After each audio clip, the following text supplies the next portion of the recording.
Force Unleashed is a new chapter in the Star Wars saga. It's set between episodes 3 and 4, which is a really dark time period where the last of the Jedi are being hunted down by Darth Vader and the Empire is rising to power.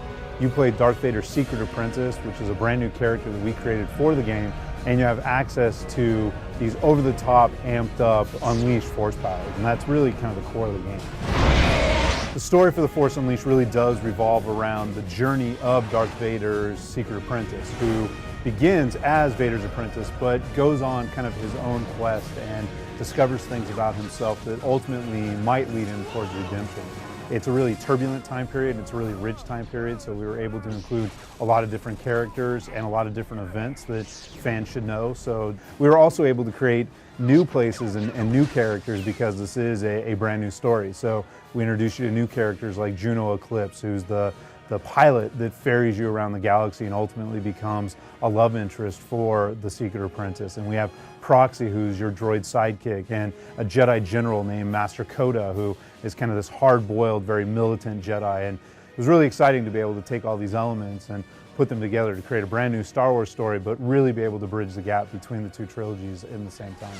From the outset, we knew we wanted to reimagine the Force and really kind of re-envision it in many ways. And we came up with this idea of the Force Unleashed, which is the Force over the top and out of control. So we started looking at a lot of third-party software. We started looking at developing tech internally.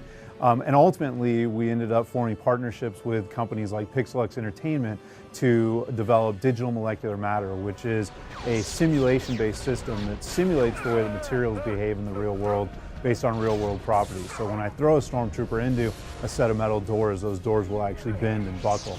We also formed a partnership with a company called Natural Motion to develop a technology called Euphoria, which infuses all of our characters with biomechanical AI. So when I grip that stormtrooper, he'll writhe, and when he actually hits that door, he'll try and protect himself, or he'll roll with the fall when he slams into the ground. So all these things just really heighten the sense of authenticity and give us a much more interactive and destructible environment than we've seen before. I'm a huge Star Wars fan, so for me, working on this project really has been a dream come true.